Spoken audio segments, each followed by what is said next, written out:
7 июля 2017 года авиалайнер Airbus A320 авиакомпании Air Canada выполнял плановый рейс 759 по маршруту Торонто-Сан-Франциско. На борту лайнера находились 140 человек. Рейс 759 вылетел из Торонто в 21 час 25 минут. Полет прошел нормально, и уже в 23 часа 56 минут экипаж готовился к посадке. Авиадиспетчер связался с рейсом 759 и дал разрешение на посадку на взлетно-посадочную полосу 28-я правая аэропорта Сан-Франциско. Однако, вместо этого пилоты начали выполнять заход на посадку на расположенную параллельно этой взлетно-посадочной полосе рулежную дорожку Чарли, где в это время находились в ожидании очереди на взлет 4 самолета. 2 Boeing 787-900 Dreamliner, Airbus A340 и Boeing 737-900. Пилоты рейса 759 заметили огни самолетов на земле и уточнили у авиадиспетчера, точно ли самолет может садиться на взлетно-посадочную полосу 28-я правая, на что авиадиспетчер сообщил: на 28-й правой нет никого, кроме вас. Посадка производилась визуально, а не по приборам. Когда рейс 759 уже приближался к земле, один из пилотов, стоящего на рулежной дорожке самолета, воскликнул: «Куда лезет этот тип? Он над рулежной дорожкой». Пилоты также стоящего Airbus A340 включили посадочные огни своего лайнера, чтобы подать пилотам, идущего на посадку рейса 759, сигнал об их ошибке. Осознав, что может произойти столкновение, авиадиспетчер дал команду рейсу 759 немедленно уходить на второй круг, что и было сделано. На момент ухода на второй круг рейс 759 уже пролетел над 2 лайнерами в очереди и приближался к третьему. После команды прервать заход на посадку, авиадиспетчер пояснил рейсу 759: «Похоже, что вы тут нацелились на рулежную дорожку Чарли». Один из пилотов рейса United Airlines сообщил авиадиспетчеру: «Air Canada пролетел прямо над нами», на что диспетчер ответил: «Да, я видел, парни».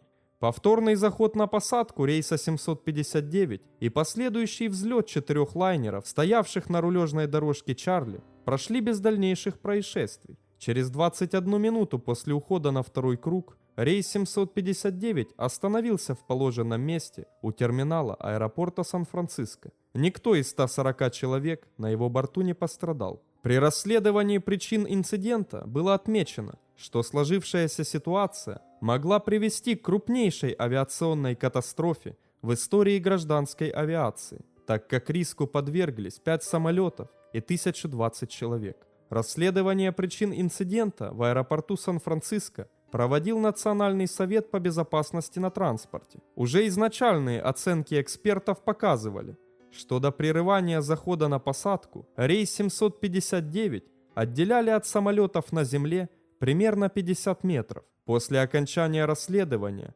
была опубликована более точная информация. Самолет пролетел на высоте 40 метров над рейсом United Airlines. В 23 часа 56 минут поступила команда от авиадиспетчера об уходе на второй круг, но прежде чем она была выполнена, самолет успел опуститься до высоты 24 метров. Из-за уклонения от курса лайнер на 12 секунд исчез с экранов радара авиадиспетчера и появился там снова уже после того, как пролетел над рейсом United Airlines. Среди пассажиров на борту рейса 759 находился комиссионер по страхованию штата Калифорния Дэвид Джонс, который затем отправил в авиакомпанию Air Canada письмо с требованием тщательно расследовать инцидент. Он сообщил, что пассажиры в момент инцидента почувствовали, как самолет внезапно начал круто набирать высоту, а двигатели заработали сильнее. Кроме того, он отметил, что командир очень расплывчато объяснил пассажирам причину ухода на второй круг, и о том, что случилось в действительности, Джонс узнал лишь впоследствии из публикаций в прессе.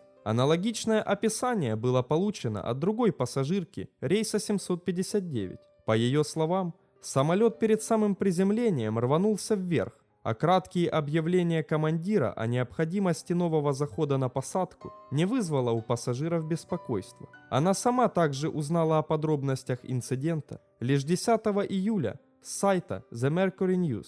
2 мая 2018 года NTSB обнародовал видеозапись инцидента, сделанную камерой видеонаблюдения в аэропорту Сан-Франциско. В NTSB сообщение об инциденте поступило лишь 9 июля. К тому моменту авиалайнер Air Canada успел сделать 3 других рейса общей длительностью более 12 часов, в результате чего записи речевого самописца со дня инцидента к началу расследования были уже перезаписаны.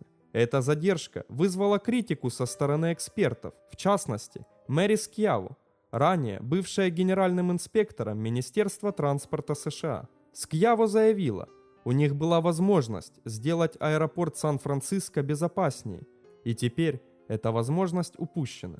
Бывший председатель NTSB Джеймс Холл заявил, что необходимо пересмотреть правила, касающиеся того, о каких происшествиях необходимо сообщать немедленно. Это, наверное, наиболее серьезное опасное сближение, которое у нас было за последние десятилетия, подчеркнул он.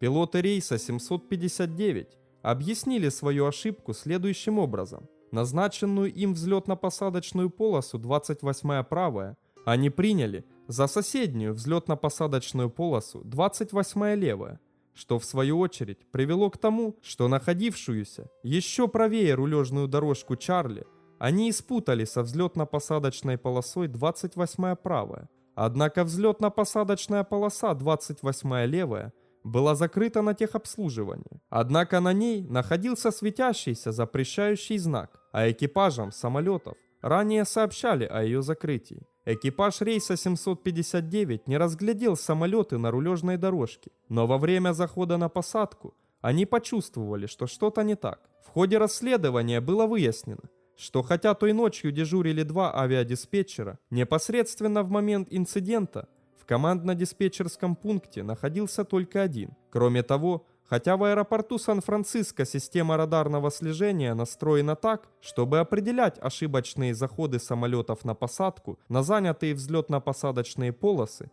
и сигнализировать о них авиадиспетчеру, она не рассчитана на попытки посадки на рулежные дорожки. Об этой проблеме было известно. И с 2016 года велось обновление системы, однако ко времени инцидента оно еще не было завершено. Авиадиспетчер Брайан Де Луки впоследствии отметил, что исчезновение самолета с радара показалось ему странным, но не встревожило, так как он следил за ними в бинокль. Окончательный отчет расследования NTSB был опубликован 25 сентября 2018 года. Согласно отчету, основной причиной инцидента стали ошибочные действия экипажа. Также в отчете в биографии второго пилота рейса 759 было отмечено, что ему дважды было отказано в повышении до должности командира воздушного судна из-за неаккуратных заходов на посадку. По словам обоих пилотов рейса 759, ко времени инцидента они были очень уставшими. Сильной усталостью командир объяснил и то, что он не сообщил об инциденте в авиакомпанию Air Canada в тот же день. Смотрите также происшествие с Boeing 737 в Чикаго, случившееся 8 декабря 2005 года близ аэропорта Мидуэй. Завершая пассажирский рейс 1248 из Балтимора, Boeing 737-700 авиакомпании Southwest Airlines при посадке выкатился со взлетно-посадочной полосы на скоростное автомобильное шоссе, столкнувшись при этом с несколькими автомобилями. Друзья, если вы хотите помочь улучшить контент, подпишитесь на канал и поставьте лайк.